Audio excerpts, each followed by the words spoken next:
Welcome back. It's 12:30. We're going to go ahead and get started. We've got our next presenter here. I'm going to give Kelvin a short introduction. Kelvin Chin is, first of all, is a good friend of mine. I've known Kelvin for several years now. He is a meditation teacher. He teaches a technique called turning within, which I've taken from him. It's based on, I think Kelvin's okay with me saying it's based on TM or transcendental meditation. Kelvin is also an afterlife expert. He remembers many, many past lives. He also teaches people to overcome the fear of death, to transcend death. He's probably the most rational afterlife teacher that I've met. He really breaks it down and makes it very simple, very understandable, and very relatable. So, with that, I'm going to welcome our next presenter, Kelvin Chin. Hey Brian, how you doing? Good to see you. Good to see you, man. Um, yeah, Hi, great to have. Kelvin. Thank you, Lori and Brian, for inviting me here today. Um, I want to share some stuff, and it's great to have such a great crowd here of folks. My guess is that already, even since the beginning of this great conference, and it's going to continue after I speak today, of course. But you've probably already had, some of you at least, probably already had your minds blown by the many amazing experiences that my fellow speakers have shared with you about, their NDEs, the afterlife, past lives, and so forth. Um, I'm going to take a different approach today. As Brian said, my memories go back 6,000 years. I have a couple of dozen past life memories of a couple of dozen lifetimes. I have thousands of memories from a couple of dozen past lives. I think I said the sentence right the last time, the last version of the sentence. Um, and I've been meditating for 54, 55 years now, this lifetime. And I've been a Buddhist monk several other lifetimes, et cetera, et cetera. I'm not going to get into that today unless you guys want to go there in the Q&A. And I'm going to leave a lot of time at the end of this for a Q&A. But my approach today, if any of you have read, so I have three books. If any of you read this one, this is my third book, After the Afterlife. It's my most recent book, came out last year. It's about my past life memories. But the last half of the book is not just stories about how my past life memories came up and what they are and all this. And I walk you through in this book, like experientially. Like you're sitting side by side next to me over the last 45 years when this stuff started opening up, what happened to me, what I was doing, where I was sitting. But that's the first half of the book. The last half of the book is about my personality traits that have continued and somewhat changed and so forth. But it's been a flow of consistency, generally speaking. Again, some change along the way. And for those of you who read that book, one of my big personality traits is being practical. Um, so I want to try to leave you guys today with some practical tips on how to transcend death. And I'm going to define what I mean by that in a minute. Um, Perhaps, a different perspective on this whole area of life. Um, but before we go there, before I share my slide deck with you guys and start walking you through our conversation and discussion today, while I have a visual of all of you guys, and you can use the reaction. You know how to use the reaction button. It says raise hand somewhere on your screen. It probably says raise hand. You can raise your hand, or if you get your camera on, you can wave at me. I'm going to ask you a few questions. So, guys, want to see who I'm talking with here. Um, so, how many of you have a fear of death? And you can frame that in however you want. Fear of death, what happens after you die? You're wondering and you're not sure and you're a little bit wary of it, or before you die, or the process of dying. So those are all different fears, okay? And I break that down when I work with people and helping them overcome the fear of death, as Brian, I think, alluded to. Does anybody have a fear of death or fear of dying? No? So this is a pretty, a few people. Okay, I see a few hands. Yeah, we have Okay, a couple of hands raised. got a couple of hands. Yeah, you can help me, Brian. You can tell me what I see here. Um, all right. How many of you want to experience clarity, greater clarity of death and transitioning and the afterlife? How many of you kind of in that kind of boat? More clarity of experience. Now, it could be soul plans and planning out your soul plan and so forth, people who know what that is. More clarity about past lives. Just, it could be fill in the blank, but more clarity. Yeah? Okay, a bunch of people like that. All right, okay. So, we're going to cover all that today, is the thing. Okay?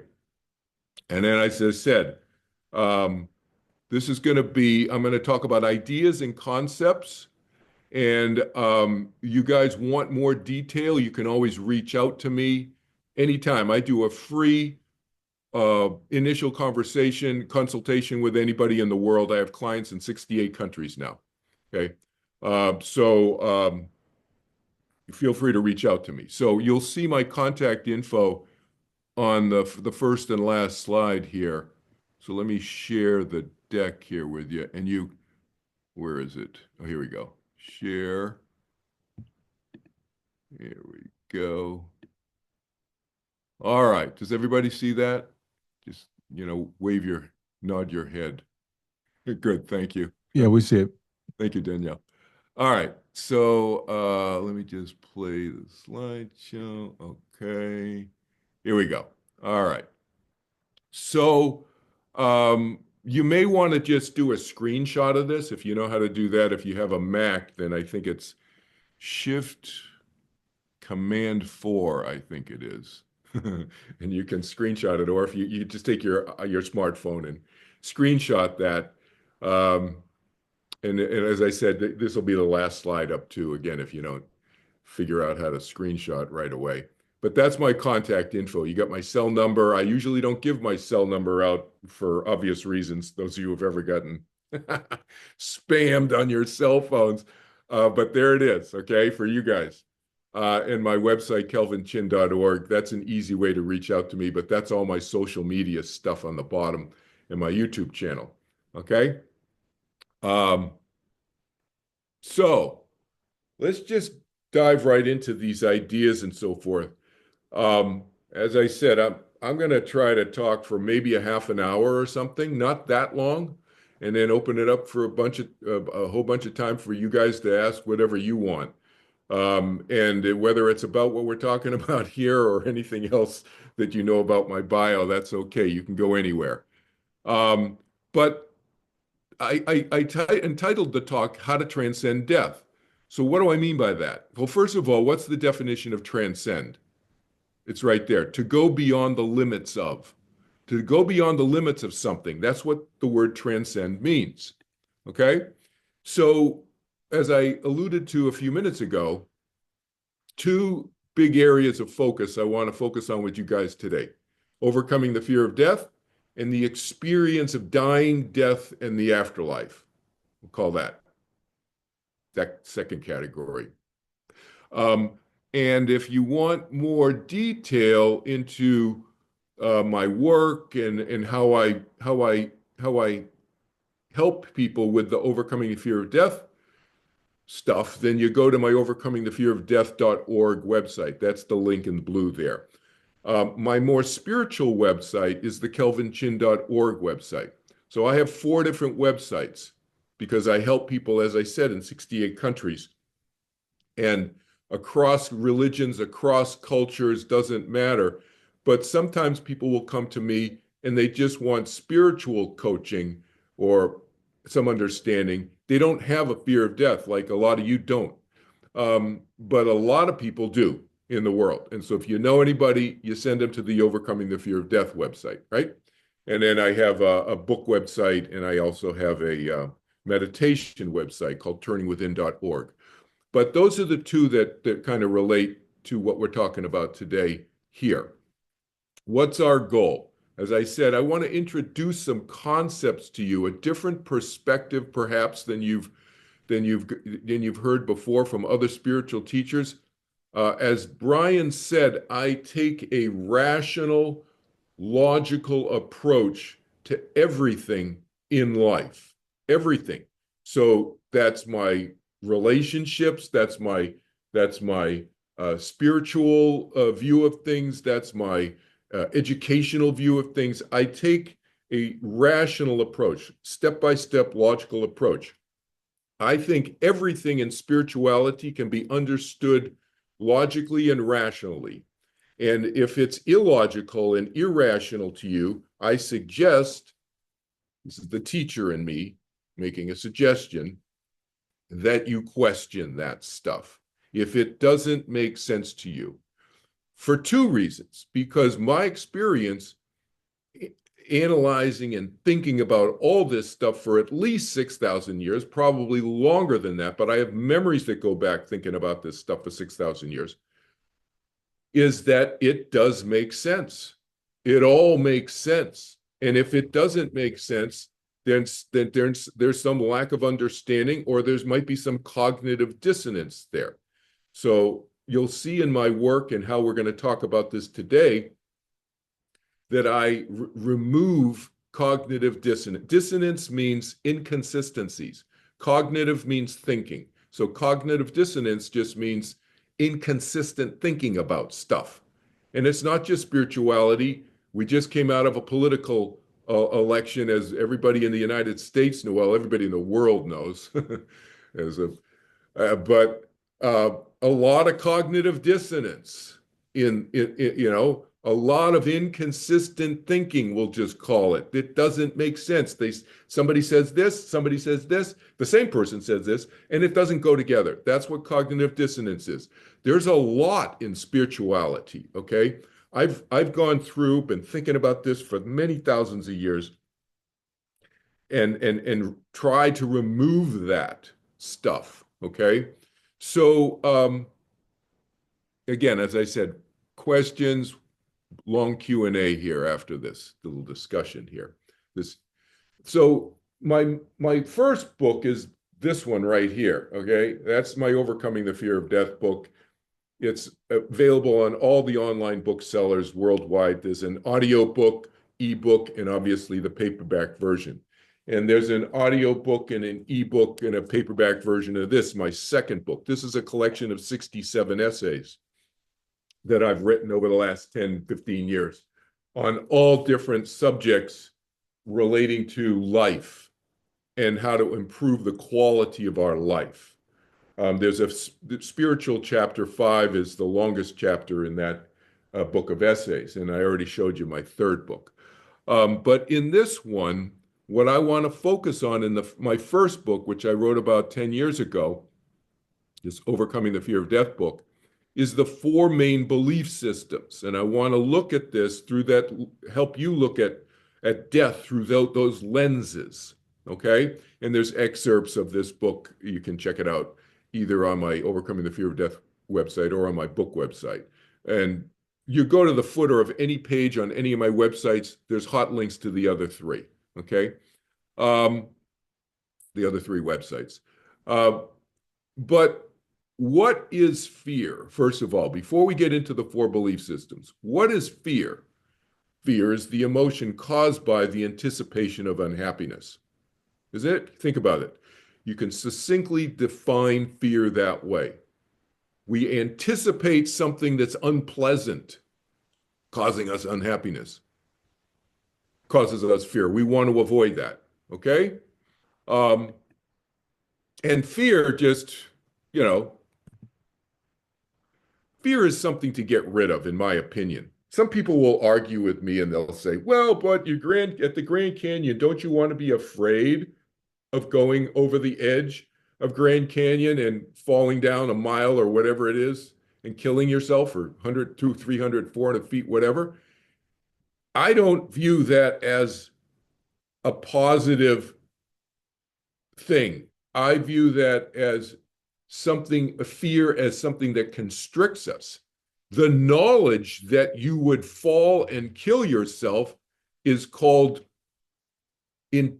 knowledge, it's content, it's important wisdom to know that you don't go too close to the edge. So it's a matter of connecting the knowledge with common sense is what I call that. I don't call that a positive use of fear. So fear to me constricts us, contracts us. It causes you to get too close to the edge. It causes you to have unclear thinking. So fear to me is a negative thing, the way I look at it. All right. What's the four beliefs? So the four beliefs that I talk about in my first book are those are the four beliefs. They're not religious and cultural beliefs. I help people, as I said, across all religions, all cultures. I don't care if people are atheist, agnostic, devout, uh, Muslim, Christian, Jew, Buddhist, and whoever else I'm leaving out, Sikhs, etc. You know, there's 4,000 religions on planet Earth, supposedly, according to Wikipedia. Uh, doesn't matter to me. I help everybody. I'm a human being helping other human beings, is the way I look at myself. But I came up with these four beliefs so that I could talk to other people. And so, even for most of you who don't have a fear of death, this might be instructional for you to give you a window of how to talk to people who don't believe what you believe. Okay.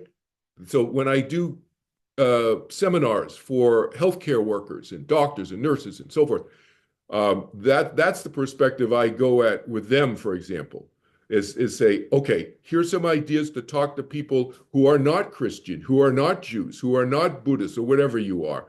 And so the first belief, no afterlife, science belief, that's the one obviously where they, like my dad, those of you who have read my first book, you know stories about my dad. My dad was a scientist. He said, this is it. This is it. One life, that's it. You know, I die, put me in the box, throw the dirt on me, I'm done. That was my dad. He said that line like probably literally a million times. You know, the the 50 years I knew him before he died. Uh, yeah, I probably heard it a million times him saying that. I mean, if you met him and you didn't even know him and he was standing on the driveway and you came to visit me at our house when I was growing up, he would just tell that to you out of randomly. It's like it was a thing he just had to say. Of course, now he's visit us many times since he's died, and he's even visited some of my students. That's a whole other story. Anyway, they've called me up. Your dad visited me last night. I said, what? So the second belief, so the first belief system, science belief. Second belief system, fear of continued existence. What does that mean? That means that somebody believes in an afterlife. They're not like my dad. They believe in an afterlife, but they're afraid. And they could be afraid of for all different reasons. And the big one you've probably heard a lot of your friends and family say is their fear of punishment. Oh, we're going to get punished. I went to church and they said da da da, and I sinned and I did this and whatever. Fear of punishment. Okay, that's a big one. But you could have other fears. People wonder, like, well, Kelvin, you're helping these, Buddhists and they believe in reincarnation. What are they afraid of? Well, they're afraid of coming back as a mosquito or whatever. I mean, people can have all kinds of fears. All goes into that second category, fear of continued existence, if they believe in an afterlife, right? And that the third belief system is just a belief in an afterlife with no fear. You might even be looking forward to it, right? And then the fourth belief system, and everybody falls somewhere here. You might be a hybrid or whatever, but the fourth one is reincarnation. Believe in past lives, future lives. You may come back if you want to, and so forth, that kind of thing. All right. Everybody the reason I came up with this is because I wanted to make my work global, and I didn't want to step on people's toes because that's what I saw happening when my mom died. People know, some of you know the story. My mom died when I was young, and it threw me into a tailspin emotionally, right? And I was very close to my mom. Those of you who've read my third book, my mom and I have had some significant past lives together. And it started making me think about this whole death and dying thing. My grandfather had died before that, but he was 80 something years old. But my mom died, she was 50. She was young, she was vibrant, and I was very close to her. And so that shakes your world, you know? So I started thinking about this, and I started talking to people about it, and people would get into arguments about who's right, who's wrong about the afterlife, and all this stuff. And so that's why I came up with these four beliefs to try to give you and everybody a structure to talk about these things because we need to talk about death and dying. Everybody just shelves it, they bury it. It's like a lot of people, maybe not you, but a lot of people are walking around with this fear and it causes them to be contracted and constricted and they make bad decisions, not about just spirituality. I mean, just bad decisions because their mind is contracted and they don't even know why. But a big fear is this fear of death. So that's one of the reasons why I started the foundation 10 years ago, and I do this work full time now. Some of you know I used to be a lawyer years ago, but this is what I'm doing, and I've been doing this on the side for decades, but now I'm doing this full time. So the summary point here, and we can get into any of these belief systems in the Q&A. I just wanted to introduce the idea, the concepts to you to see where you guys wanted to take this in the Q&A, all right? But I wanted to give you this conceptual picture of how to talk with other people through their belief systems. So in the science one, now you know, I mean, you already did know that one, of course, but the fear of continued existence, you may not have thought about it that way, but that's a way to frame it to people so that they can open up to you and you can talk to them and so forth, rather than trying to proselytize and push your belief about the afterlife on them. Okay, we can, and I'll get into a little bit more detail in a second about how to deal with the fear of continued existence. Okay. But after, people who don't have any fears about the afterlife, well, fine. Then it's a matter of, well, what do you think happens when you have this, when you're figuring out soul plans and so forth? People have different views of that too. But there's no fears anyway. And reincarnation, past lives, future lives. So now I've shared with you how you can see how some people may believe in that and still have fears. All right.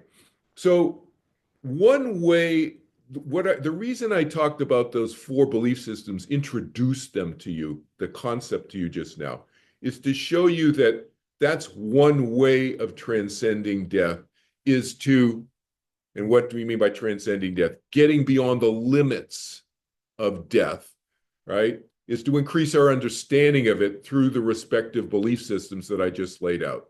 Okay?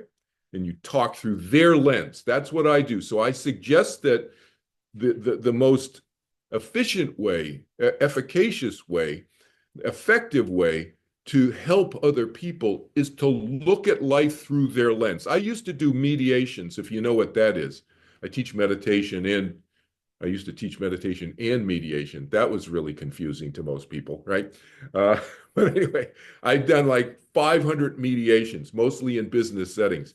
But for those of you who know what mediation is, you're trying to come to a negotiated, facilitated settlement agreement between two conflicting parties. Well, the idea is that you don't want to go banging people in their head. That's litigation. That's going to court, right? You want to come to some mutually agreeable understanding.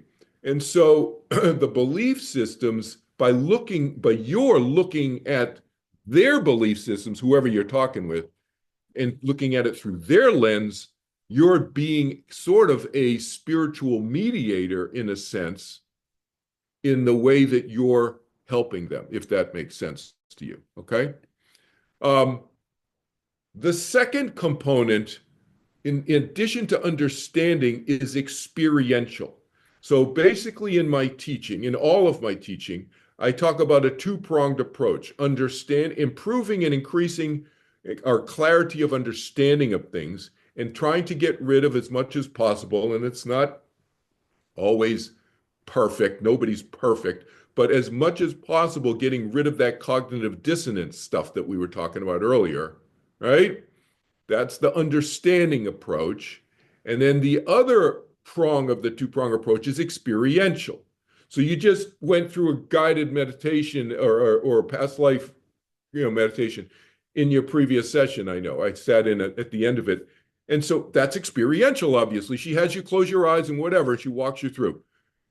That's my point, is that we need to have both if we really want full self-development, which is that, and that's, the precursor. I think we can all assume that all of you are here for that reason. You're people who are interested in self-development, personal development, your personal development. Well, you need both understanding and experience. And so meditation can help us transcend death in this way. So first of all, Brian just briefly alluded to the fact that I meditate. And so I've been meditating for a long time. And as Brian said, I learned TM, Transcendental Meditation, in 1970 when I was a teenager. And if you're not sure who the guy on the left in the suit, in the suit jacket is, because he has hair, that's me. All right. The full head of hair. Yes, I used to have hair. All right. And that's me in 1973 when I was becoming a TM teacher with Maharishi. That's him sitting, the guy with the white beard behind me. I studied personally with Maharishi in 1971 and 1973. I was an international leader in his organization for about 10 years. Traveled around the world and so forth. Before I left his organization, I taught about 1,000 people TM. I taught the first meditation courses in the history of West Point Military Academy at West Point in New York, in the United States, and the first meditation courses in the history of the U.S. Army in Korea, on all the U.S. Army bases, including on the demilitarized zone, the DMZ, and then all the U.S. Air Force bases in Korea, and throughout businesses, schools, universities across the U.S. and so forth. I left the organization because they started going off and getting into other stuff. They got into other stuff besides meditation, and I wanted to stay focused on meditation. And as Brian said, I call what I teach now for the last 40-something years, I call it turning within meditation. But I give Maharishi full credit for being the guy. This is important.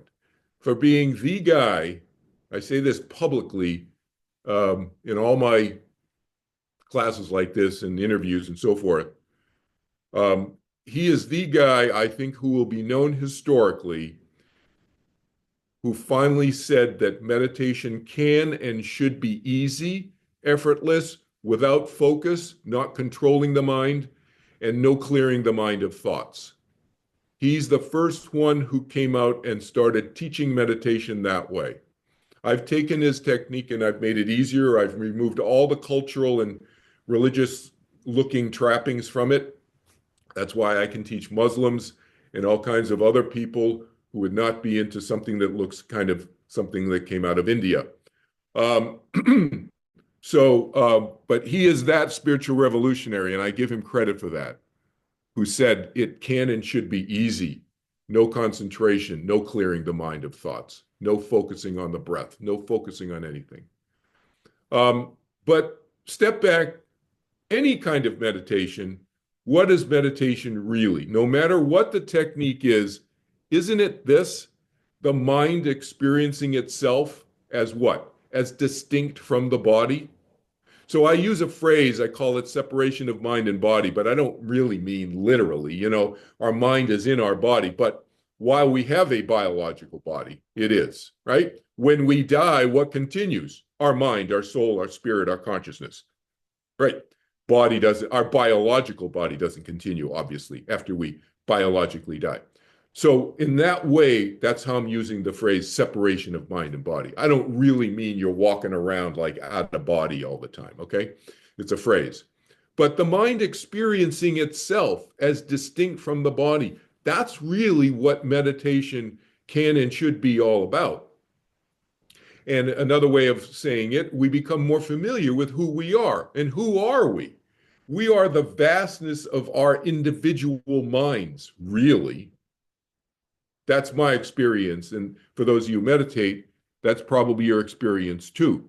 But those of you who don't meditate yet, meditate. And how do I mean meditate? I mean meditate, as I said, in a non-concentrative, non-focusing, non-content oriented way, not a guided meditation, which a guided meditation is content oriented. The person's guiding you through, or any kind of, you could do a non-guided meditation too that's content oriented. Sit and contemplate and think about love.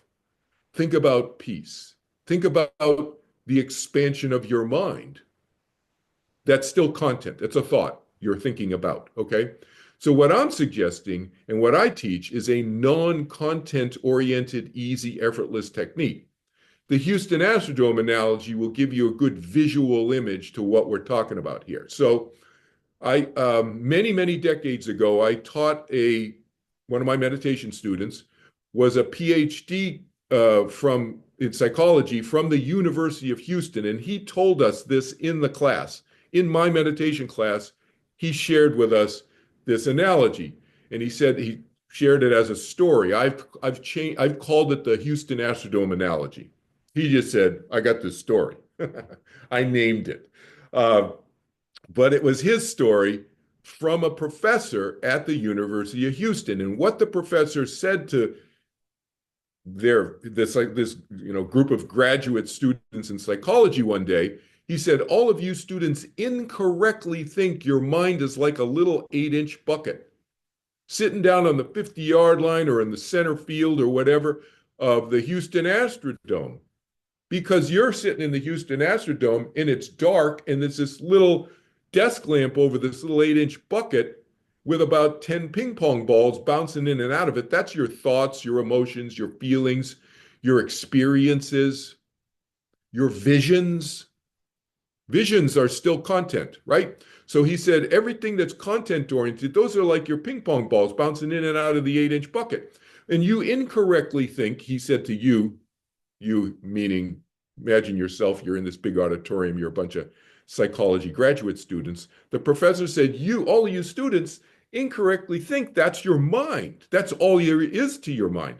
He said, that's part of your mind, but it's a very limited view of your mind. Your mind is the rest of the Houston Astrodome. You're sitting in there at night, it's dark, you don't know that it even exists because all you see is the little bucket with 10 ping pong balls bouncing in and out of it on the 50-yard line or in center field, whatever, with a desk lamp over it. That's all you can see.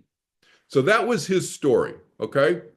I've expanded on it and used it as an analogy for our mind and how what I teach in the meditation class that I teach, Brian and many other people have taken, as Brian would tell you, it's allowing the mind to get out of the bucket part of itself. And then therefore what happens, you start turning the light switches on and the rest of the Houston Astrodome, this huge football stadium, seats 90,000 people that you didn't even know existed. And you thought your mind was this little 8-inch bucket. That's what most of the 8 billion people are walking around planet Earth using. They're born, they live their 80, 90, 100-year life, and they die using the 8-inch bucket part of their mind only.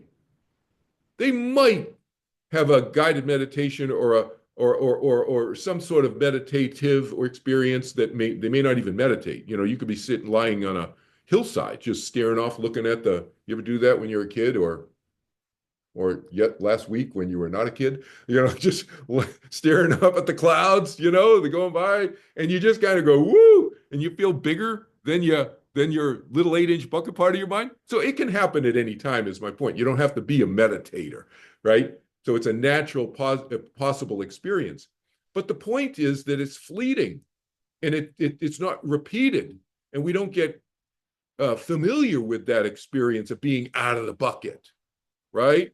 That's why a regular practice of meditation twice a day, and for in my technique, 10 to 15 minutes each time. That's it. That's all you need to do. You don't need to meditate a half an hour, or so forth. Those longer meditation techniques may be necessary because they don't work as fast. But getting out of the bucket is the key. Then you have a conscious expansion of the mind beyond the bucket. And if you want, in this book, there's a page 149. There's a whole essay that gets into this Astrodome analogy in great detail. But this is the key to the experience that we're talking about. It's expanding our conscious capacity for experience. You notice the words. I'm very careful about my linguistics.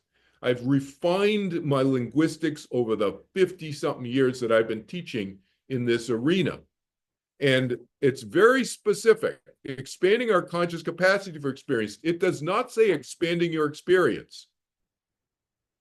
There's a big difference between expanding experience and expanding your conscious capacity for experience. Capacity means capacity. You have the greater ability, not just have more experiences. So it's about getting out of that bucket part. And all of those things tend to happen. Clarity of mind increases, separation of mind, body becomes normal, stress reduces, fears melt away. And then the second goal that we were talking about starts to happen naturally. The experience of dying, death, and the afterlife opens up, becomes clearer, right? So the results, there you go. No fear of pain and suffering, right? Why? Because you have a greater experience of separation of mind and body, and you realize you're not the body. And so that's the beginning stage of transcending, getting beyond any fears of pain and suffering, because pain and suffering caused by the body. It's an emotional experience, but caused by the fear related to the body, okay? Greater conscious awareness of transitioning while you transition, and being wide awake the whole time. Now, you hear people talk about this with their NDEs, but you don't often hear about other people whose mind shuts off during the NDE and all of a sudden they show up somewhere. That happens too. What I'm suggesting is if your mind is really expanded and consciously aware and not fearful, the transition is completely consciously aware. So another thing about my experiences, I've had experiences of all this stuff that I'm talking about. It's not just theory for me. So I started opening up to the other side in 1986 spontaneously. My past life memories started opening up in 1977 completely spontaneously. I've never had a past life regression, et cetera, et cetera. So I'm talking about this from my own personal experience as well. Clarity after life, etc. Past life memories can open up more. Soul plan, your awareness of your soul plan creations in the past and what to do in the future.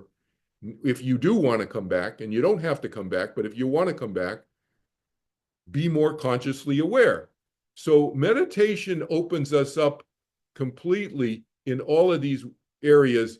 Increased discernment. What does discernment? That's the cognitive dissonance stuff we talked about, okay?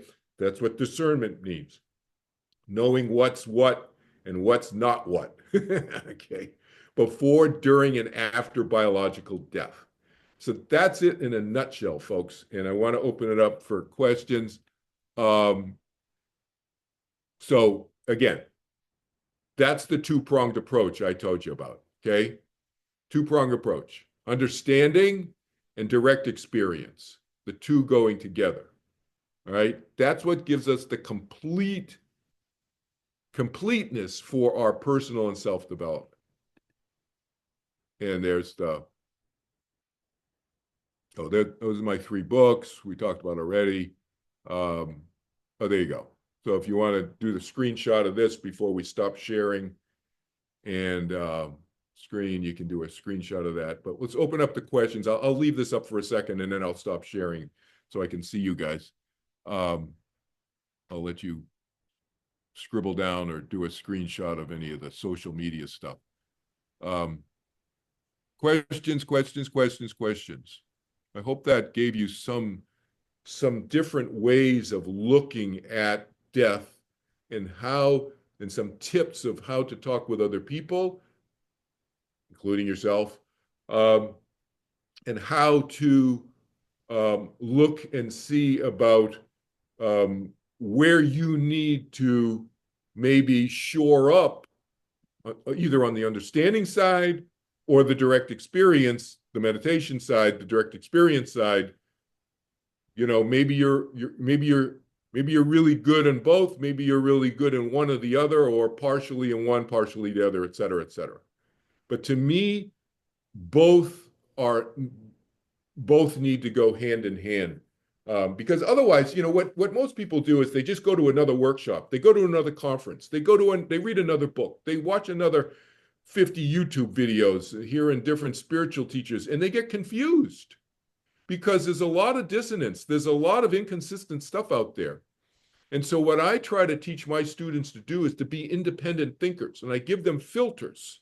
So what I just shared with you are some of the filters of how to look at these things in spirituality through.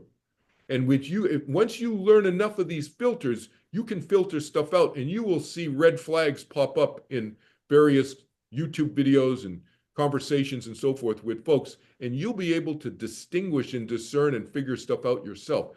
That's my goal in all of my teaching. I am not a guru. I don't want followers. I want discerning students. I want students who can be independent thinkers and figure things out. Now, I'm always here to help, and people can reach out to me, and Brian knows this, and Brian's reached out to me many times, and we have conversations about stuff. And this is how we both learn. I mean, I learn from you guys too. You ask me a question. Oh, nobody's ever asked me that question that way, in that particular way.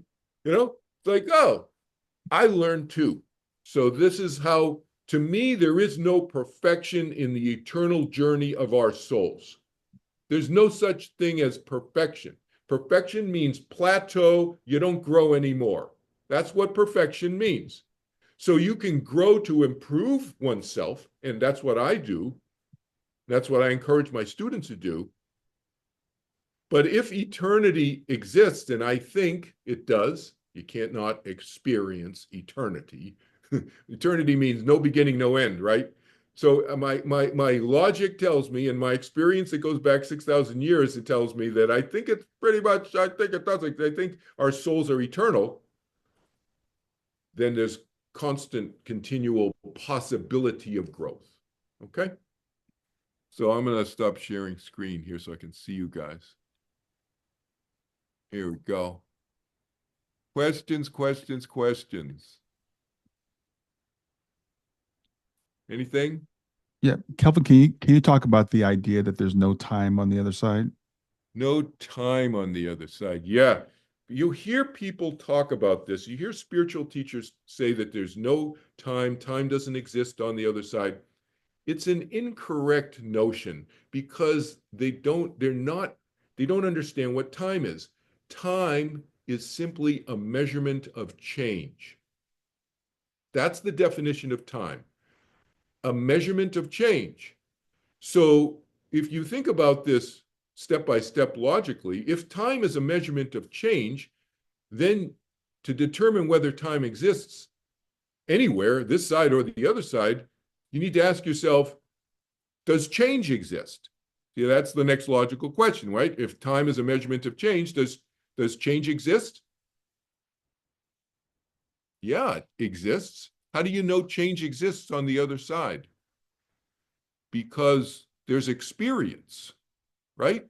As long as there's experience, that's the next step, right? Change, we know change exists because experience exists. If experience exists, experience is always changing. There's never a constant experience of anything. And if individuals exist on the other side, which some of you might have psychic abilities, or whether you call it that or not, some of you may have communicated with dead loved ones or had signs or messages or this or that, or maybe you've gone to a medium for a psychic reading. Well, who are they talking to?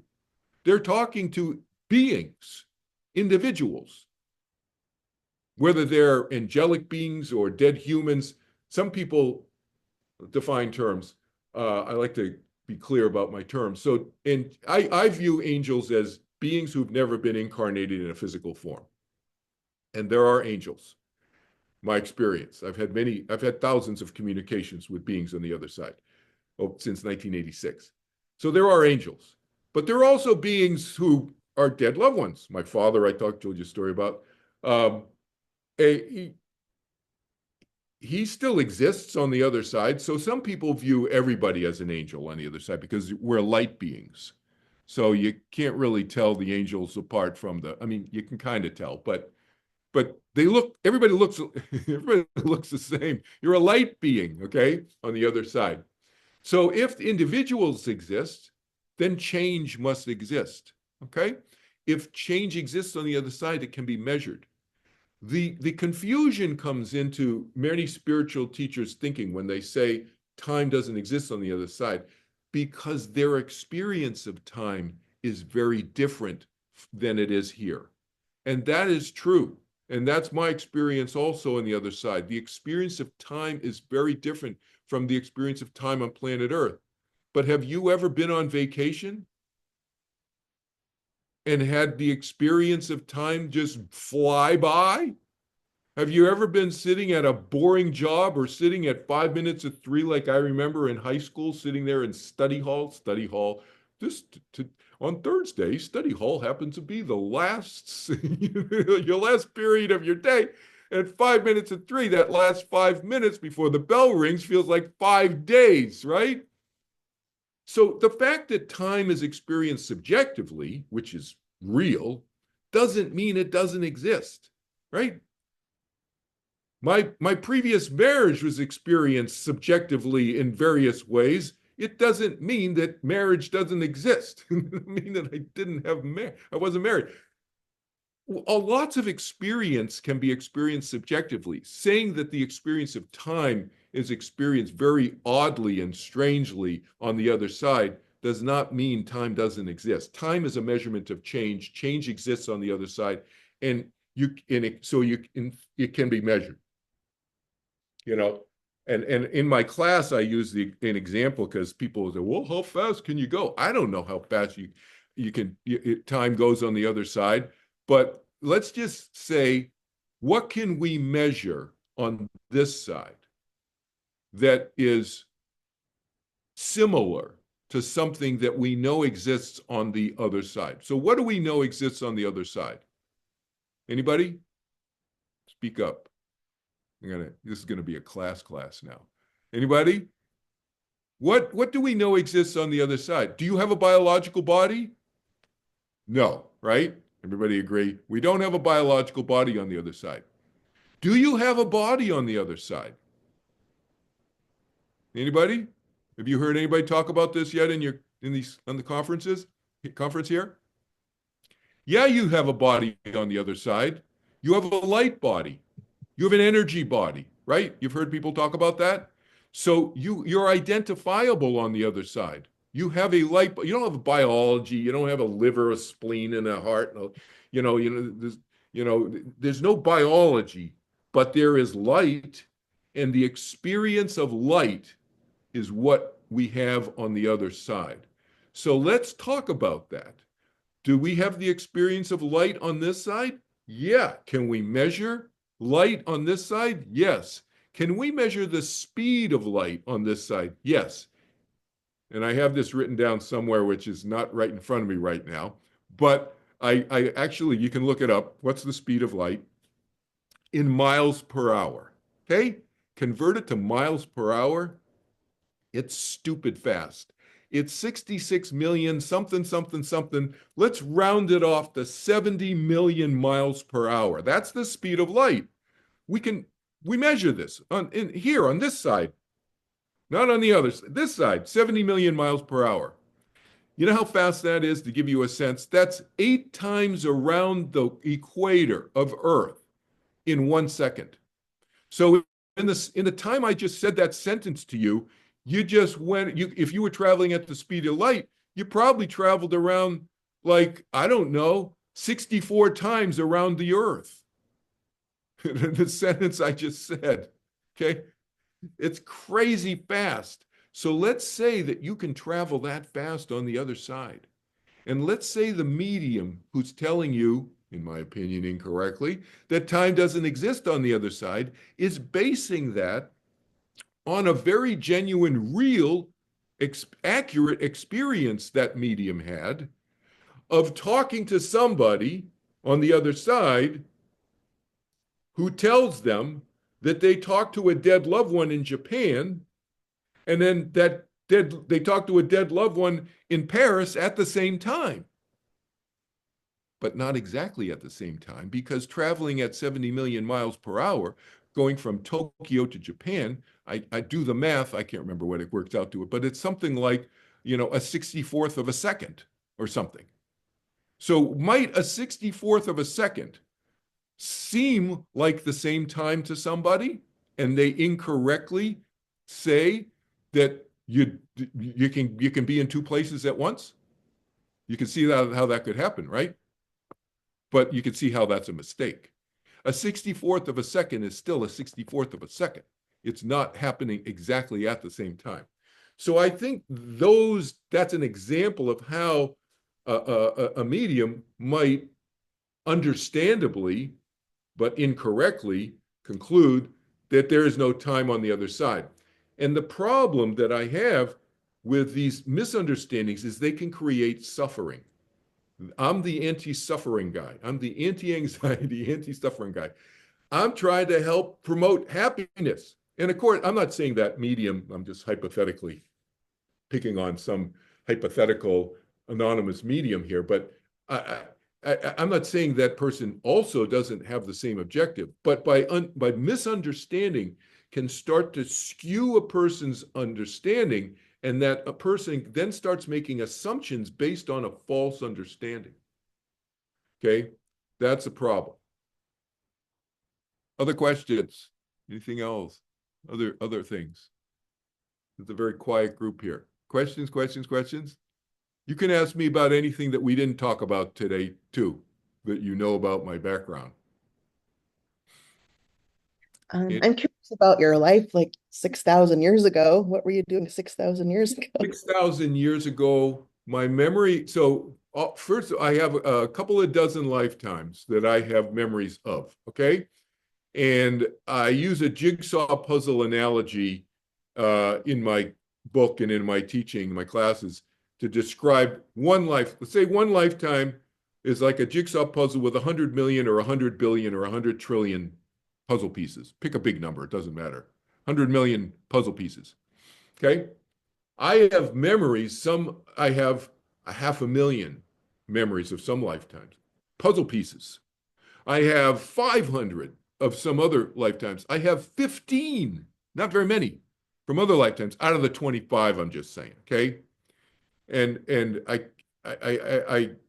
done the math on another slide that I don't have here, but so excuse my computation here, but 500,000 puzzle pieces sounds like a lot of puzzle pieces out of and it's a lot of memories, but it's a tiny percentage of 100 million in a lifetime. It's like 0.15% or something small number. It's a really small number. But to answer your question, the one from 6,000 years ago is a smaller one. But here's what I remember. I was in Sumeria, ancient civilization, for those of you who don't know what Sumeria is. Ancient civilization, Sumeria. I was in Sumeria, standing on my veranda, outside my house, on the second floor, overlooking the city. And I was talking to one of my friends, who would later be 4,000 years later, be one of my main spiritual teachers in all of my lifetimes. And the way this happened, it was about 5 o'clock in the morning, and everybody at my family was sleeping, but he and I stayed up all night talking about these ideas and so forth. And I remember seeing the sun had just risen, and it was just, that fresh morning. I'm not a morning person generally, but those of you who are, you know what I mean? It's just that freshness of the morning, right? But the way that memory came up, Danielle, is I was meditating, and I describe, as I said, I get very granular in my book about describing how these things popped up and when they popped up. I was sitting meditating, just minding my own business, and letting my mind go, outside the Houston, turning the light switches on in the Houston Astrodome, way outside the bucket, right? My mind is free, in a letting go mode. And I heard this voice, and it said, his name is Asha. Um, your friend, my friend in this vision, his name is Asha. And I didn't know what Asha was. I knew this was ancient. I didn't know it was Sumeria at that point. Okay. But then I looked, but I had this feeling it was really ancient and it might have been Sumeria. I looked up, does Asha mean anything in any language? And it means, in Sumerian, it means cosmic order, it meant. So that's one of the ways these past life things have popped up. One of the many ways is language. I'll speak a language. I was speaking ancient Hebrew, which I don't speak, never studied, and Lakota, which those of you know what that is, Lakota native language and so forth. I speaking Japanese, speaking different languages. That's how I would start getting inklings to certain lifetimes. But that was that one, to answer your question. Yeah. Yeah. Thank Other you. questions? Yeah. I just want to say thank you, and I'm going to buy your book to read about the rest of them. Yeah. Yeah. You'll see. It walks you through how all of these memories opened up for me. And I'm very, I don't know, graphic is the right word, Brian. You've read the book. Not really graphic, but I'm very, I guess, explicit. I'm explicit about what my body was doing, how it was moving at the time, and this and that, and whatever. You'll see.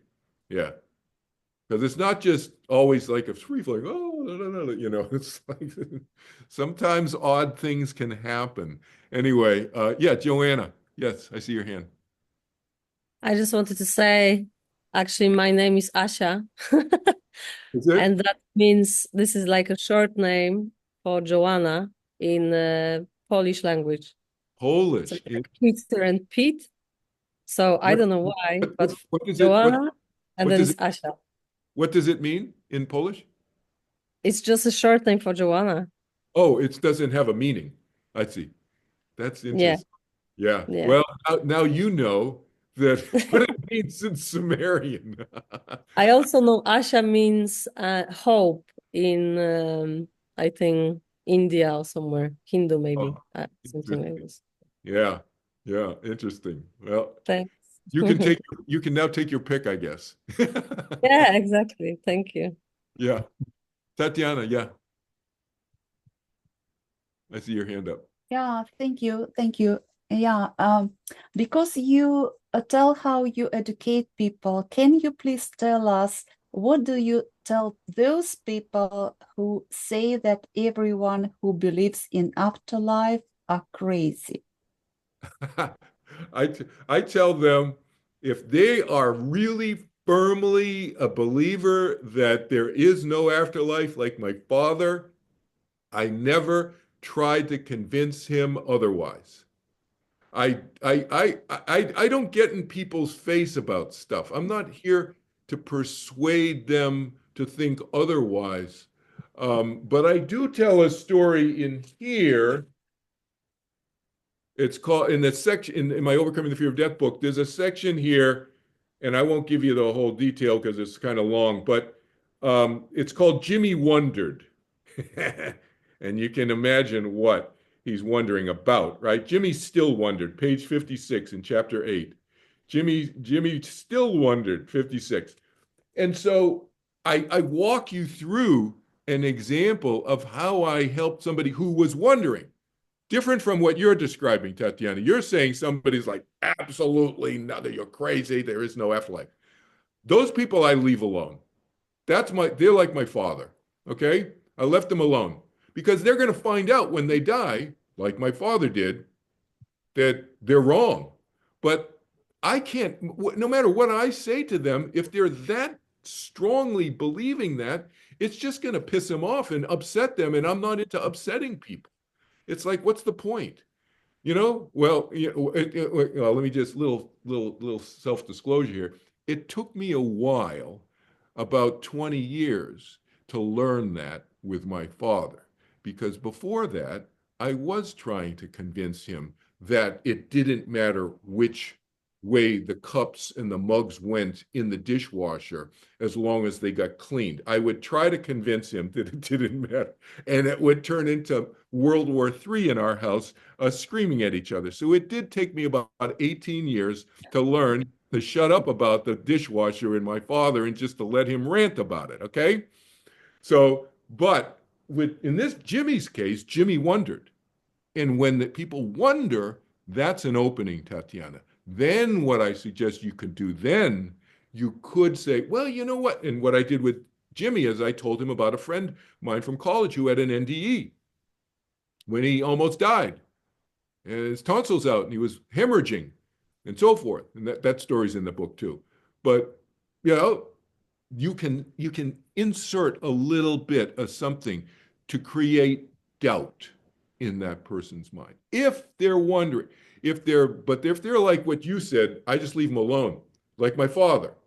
And then he visited us 3 times on the night before and the morning of his funeral service at the military cemetery in Hawaii. That story's in, I think I think that might be in a couple of my books. But anyway, it's in that Overcoming the Fear of Death book for sure. Okay, that story. I'm going to tell you guys, is there another question? Because if not, I'm going to tell you a story that's in none of my books. I was All going to right? say something real quick. Yeah, go ahead. You asked who is afraid of death, and I actually raised my hand, but I'm a Okay. medium. And I know from personal experience it's beautiful, it's peaceful. I had an NDE and a shared death experience. I think it's the human experience of death.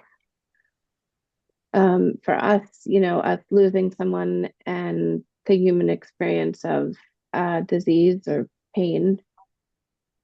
So, Okay. how do you help someone through that? So I think, tell me if I'm hearing you correctly. Are you talking about the fear of pain and suffering of your physical biological body before you die? Not really fear, but it's real. We've all been sick, we've all lost someone, we've all been, you know, rock bottom with pain and grief and suffering. So that's real. How do No, you, I'm not saying it's not real. I'm not saying right, but how do you, I don't know, how do you help someone through that? so. See if this helps. So my first step with somebody like that is to talk about the mind and the body being not the same. That the mind and the body are different. Now you're already there, but I'm walking somebody through, not you, another hypothetical person. Okay. Mm-hmm. And the first example I give the person is dreaming. So I try to use examples, and I do this with all of my teaching and all of my classes. I try to walk people through step by step from where they're at, like I said earlier, right? And so everybody sleeps. Now, not everybody remembers their dreams. I understand that, but a lot of people, more people are going to remember their dreams than they are, past lives. So the dreams, there's a lot of people who remember the fact that they dream. And even if they don't remember their dreams, they know that medically there's something called rapid eye movement, sleep state, REM dreaming. Okay. So when we dream at night, we're lying in a thing that we call a bed. And we might be swimming in the ocean in our dream. Do we wake up and the bed is wet and full of sand? No. Why? Because the mind is experiencing that separate from the body. So I use that as a simple example to try to get them kind of bought into the idea first that that's a possibility. And so then if they meditate, then I can talk about that. If they don't, that's where I go. Okay. And then if the mind can be experienced as separate from the body. So I don't tell the person in your case, I wouldn't say Your mind is separate from the, I would talk about it. Can you experience your mind as separate from the Mhm. body? You see the difference, okay? Right, right. It's not making this conclusive thing that's in their face that's going to shake their world, right? I'm trying to do baby steps so that they continue to buy into a concept, not an absolute. So it's an idea, okay? So once they're there, then I say, oh well, okay, then where is the pain typically located? It's in our body. It's going to be somewhere in our biological body. Well, if the mind can be experienced as different from the body at times, like in dreaming or in meditation, then that experience can be transposed to what's called the deathing experience when we're dying. And we are in, and not even just deathing experience, quite frankly, my friend George does not use Novocaine when he gets dental work. He does it during his dentist visits, what I'm describing, okay? So, and sometimes I use him as an example, like I choose to do the Novocaine. But anyway, but you know, I mean, it's a choice, right? But the point is it possible? Yes. And if it's possible, see what you want to give the person is possibilities. You want to give them, that's what hope is. It's a vision of a possibility, isn't it? Right? And that can start to dissipate the fear, because their fear is based on what they perceive to be an absolute, which is incorrect. Okay? Do you see the logic behind that, the approach? Hmm. I don't know if that helps. Is that, Yeah, absolutely. yeah. So Thanks. then the next step is, the final step would be, you can shift your attention. I suggest that if you're in that situation, and again, I use words like suggest, because I'm not want to pontificate to people, I don't want to be like Mm. slamming them, in the head. So I suggest that, and once I've planted the seed, if they're in that dire situation, they're going to remember that I made the suggestion, and they're going to have no other option than to try to do what I suggest, right? Mm-hmm. So I suggest that if that happens at that moment, what I suggest that you do is just shift your attention to your mind more than your body. And that shifting of attention to the mind and the body is what I quickly referred to you guys as separation of mind and body. I wouldn't say that phrase to that person, you see, but I say that phrase to you guys because you're already kind of in this area. You see what I mean? Does that help? Thank you. Yep, yep. And look, let's go all the way to the end of the road here with you guys. Just full disclosure here. So I've had conversations with some of my close friends, and if we don't know how we're going to die, we don't know our body's going to do, how is it going to break down and this and that, and even if you take care of yourself or whatever, what if you get in an accident and somebody not paying attention and a bus hits you or something, whatever, and you're dying? And you're suffering physically, painfully, but not suffering yet. Suffering is a mental experience, by the way. Pain is a physical experience. I'm reducing people's suffering. I cannot reduce the physical pain, right? But let's say in that case, I cannot reduce the physical pain because of some horrific, whatever it is, illness or accident, and it's me. I'm checking out. Mentally, I'm making a decision to leave my body. Okay? Is that possible? Yes, it's possible. That's my suggestion. Yeah, Okay? I'd like to jump in real quick on this, Kelvin. This is a small example, but I've taken Kelvin's Turning Within meditation class, and I was in bed one night and I had done something to my hip and I could not fall asleep because all I could think about was the pain. And I just started meditating, and the pain was still there, but I wasn't experiencing it, and I fell asleep. Great example. Really great example. and in practical, back full circle, back to the first thing I told you about one of my main personality traits, practical. Thank you, Brian. Beautiful. Anything else? We got to end in about what, 5 minutes, Brian? Yeah, 5 minutes. Yeah. Yeah. Anything else? Any other questions? Thank you, Lori. It's good to bring that out.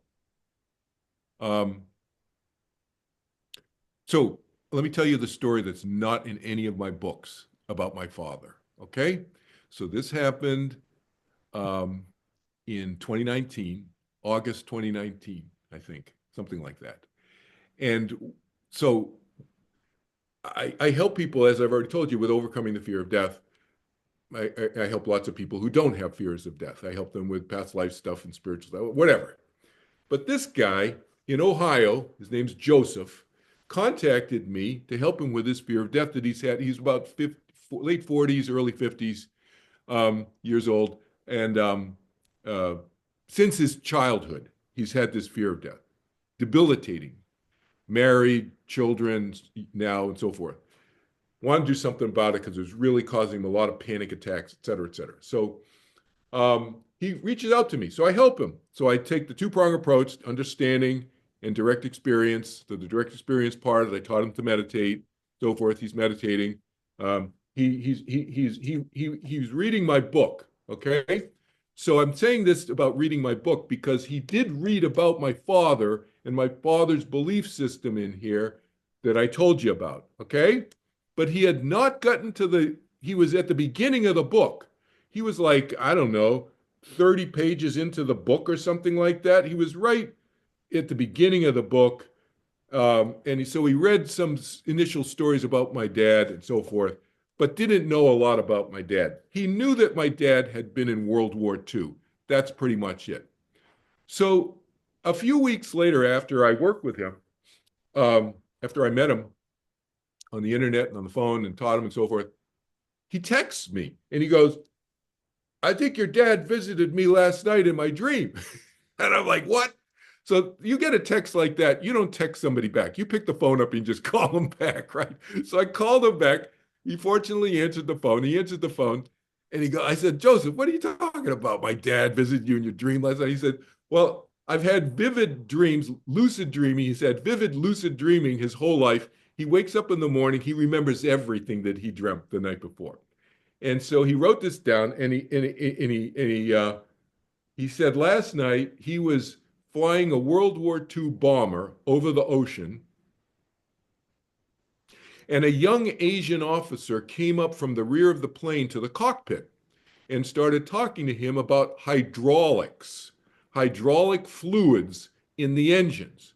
Now, Joseph did not know that my father was not only a mechanical engineer, but my father's specialty was hydraulic fluids, a very specific niche specialty in mechanical engineering, hydraulic fluids at Northeastern University. Okay. Before my father graduated in 1942 and walked down and signed up and enlisted in the U.S. Army Air Corps. Okay. And my father, who wanted to be a pilot, can't remember if I tell that story in the book, but anyway, he wanted to be a pilot, and because of discrimination, I think he was Asian, obviously, and he kept getting turned down for all kinds of reasons, and so he became head of the maintenance crew for B-29 bombers in the South Pacific, in India and in China, bombing Japan, Second World War. Those of you who know anything about World War II history, B-29 is the biggest bomber. And it was the bomber that carried the atom bomb, Nagasaki, et cetera, et cetera. So, but my father was hydraulics fluid guy. He comes up talking hydraulics fluids. Well, a young Asian officer, Joseph doesn't know it's my father yet. So young Asian officer comes up to the cockpit talking about hydraulic fluids, and they're talking about, oh yeah, the fluids in the engine number one is great. And okay, 2, 3, 4, 4 engines, huge engines on a B-29. Fluids are important, right? Hydraulic fluids, the oil and all this and that, lubricating, everything's fine. And then the young Asian officer looked at Joseph, he told me, And he smiled and he said, "You're afraid of death, aren't you?" And he goes, "How do you know that? I've only told 6 people in my life that I'm afraid of death. And I just told the 6th person 3 weeks ago." And the young Asian officer looked at him and smiled and said, "Oh, you mean my son, Kelvin?"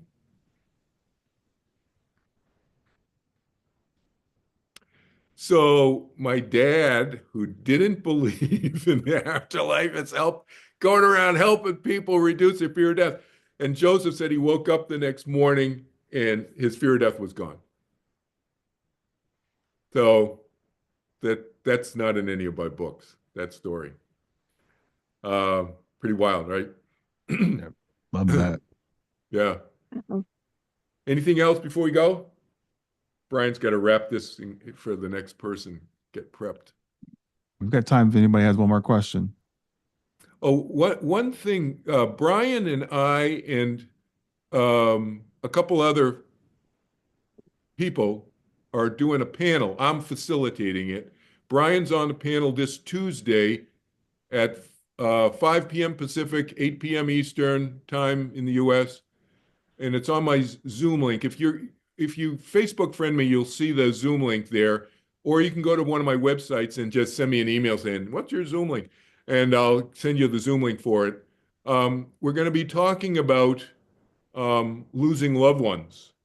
And I think everybody knows Brian and his wife tragically lost their daughter and so forth. And we're going to talk about communicating with them and how meditation can help with improve the communication. So it's kind of related to what we talked about today, a little bit different, but communicating and reducing the grieving, the overwhelming grieving, intense grieving experience. We never get over the sadness, but we can get over the being consumed by it, the overwhelming part. And we're going to talk about how meditation can help that, as well as increasing the communication with our dead loved ones. 4 parents who've lost their children, including Brian, are going to be speaking about their experiences with that on Tuesday night, this coming Tuesday night, November 12th. That sounds great. Yeah. Open to the I'll- public, tell your friends, whatever. I'll leave you with one last question. Yes, Lori. What is one thing you know for sure? One thing I know for sure, well, there's several things I know for sure, but the main thing that I think is really important for us that's kind of foundational, and from this one thing that I know for sure, a lot of things flow. A lot of other concepts flow from this. If you understand that we all have free will. Free will means personal choice. That means you can always say no, or you can say yes, and you can say maybe. You can say something in between. But we all have free will choice all the time. And if you look at your lives, you know that that's the case. Well, it doesn't change when you die. We take our mind with us, and the universe doesn't operate differently on the other side than this side. I mean, in terms of fundamental principles that I'm talking about. Mhm. Obviously, it's different. We don't have a biological body, blah, blah, blah. The experience of time is different, like we talked about, et cetera, et cetera. But the fundamental principles, free will still exists on the other side, just like it does here. I think it's a fundamental principle. Does that help? Wow. Thank you. Yep. Personal choice. Don't think of free will. By the way, if you ever say the words free will to some people, some people who are very philosophical or religious minded will take that to mean moral authority. That's not what I mean. I just mean personal choice. I'm just using it in the simple I like English, that. right? Thank you. Yeah. All right. Thanks, Kelvin. Great. Sure, As always. Good to see That you. was amazing. Thank you. Great to have everybody here. And if you're interested in the meditation class, it's a 4-day class. Go to any of my websites, connect with me. We can have an offline conversation. You go to turningwithin.org. It's my meditation website. As I said, you go to the footer of any page on any of my 4 websites, there's hot links to the other ones, and you can read about it and so forth. Very easy, different technique from meditation than anything else than you've probably been exposed to. Okay, great questions. Thank you for sharing, and great to be here with you guys. Hope it was helpful. All right, everybody, we've got a 10-minute break. We'll start at the bottom of the hour. I see, or top of the hour, I should say. I see Dr. Pitstick is here. So we've got Mark Pitstick coming up next. Don't want to miss that.